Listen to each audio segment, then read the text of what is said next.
कोल्ल जी और अल्ल जी नाम के दो भाई थे। उनमें एक बड़े भाई तो बड़े धर्मात्मा थे और जो छोटे भाई थे वो बड़े विषयी थे।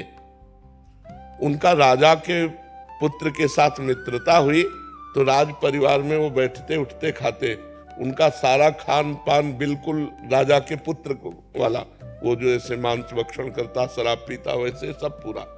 और एक था सात्विक वृत्ति से रहना और निरंतर भजन करना।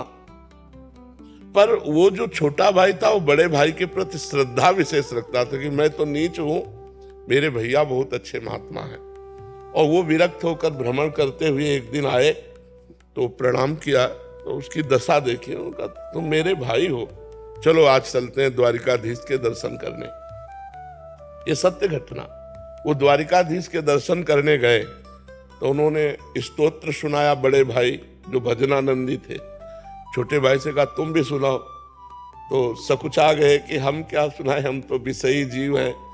पर एक पद ब्रज लीला का याद था उनको कहीं से, तो उन्होंने ठाकुर जी को, द्वारिकाधीश को ब्रज लीला का पद सुना।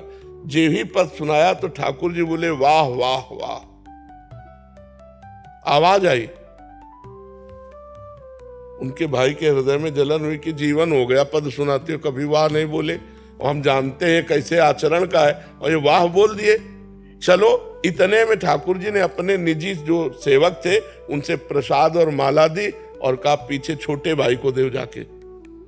वो गए तो उन्होंने कहा कि आपको प्रसाद दिया है। तो उन्होंने कहा भैया को दिया होगा, क्योंकि भजनानंदी त्यागी तपस्वी तो भाई हैं, हम तो पापी जीव हैं, विषयों में लगे हुए हैं। तो उनका नहीं, भगवान ने आपका नाम कह के दिया है।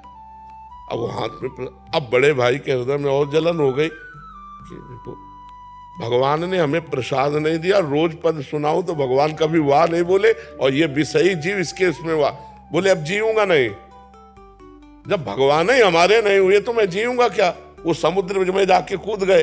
जब समुद्र में कूद गए तो द्वारिकाधीश के दिव्य पार्षद उनको दिव्य द्वारिका ले गए, बड़े वाले को। अब कुछ तसल्ली हुई। जब द्वारिकाधीश के दर्शन किए, द्वारिकाधीश जी ने कहा लाओ प्रसाद पाओ। वहां 2 पत्तल डाले गए। तो उसने कहा 1 पत्तल किसका? बोले तुम्हारे भाई का। अब और जलन हो गई कि यहां भी उसकी पहुंच है। अब वो अंदर से भगवान से बोले कि प्रभु अब सहा नहीं जा रहा, वो पाप करता है, राजसिक भोगों को भोगता है, और मैं जीवन भर भजन करता रहा। तो भगवान ने कहा इस जन्म में तुम भजन शुरू कर रहे हो, तुम्हें पता है ये कितने जन्मों का मेरा भगत है।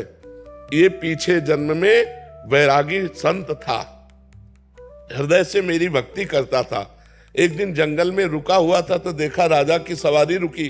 तो राजा का वैभव देखकर इसको लगा कि यार भोगों में सुख है, तो इसी लालसा ने इसे भगवत प्राप्ति नहीं होने दिया।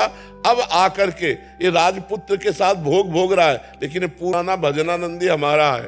तो समझ रहे, तब उनको समझ में आया। तो वर्तमान में यदि हमारी कोई वासना हमें भगवत प्राप्ति से रोक देगी तो अगले जन्म में उस वासना की बहुतायत होगी और भगवान की कृपा होगी और भगवत प्राप्ति होगी। वो छिन्न भिन्न नहीं हो जाएगा, नष्ट नहीं हो जाएगा, क्योंकि भगवान का नाम जैसे हमने एक बार बोला राधा, अब ये अविनाशी है, अब ये भगवान की बैंक में जमा हो गया। अब हमसे कोई पाप बनेगा तो हमें दंड मिलेगा, लेकिन वो राधा नाम जो जमा है वो हमारा कल्याण कर देगा। इसीलिए सबसे कहते हैं नाम जप करो, भगवान के मार्ग में चलो, इससे तुम्हारा कभी अमंगल होने वाला नहीं। मंगल भवन अमंगल हारी है। हाँ, भगवान मंगल भवन है।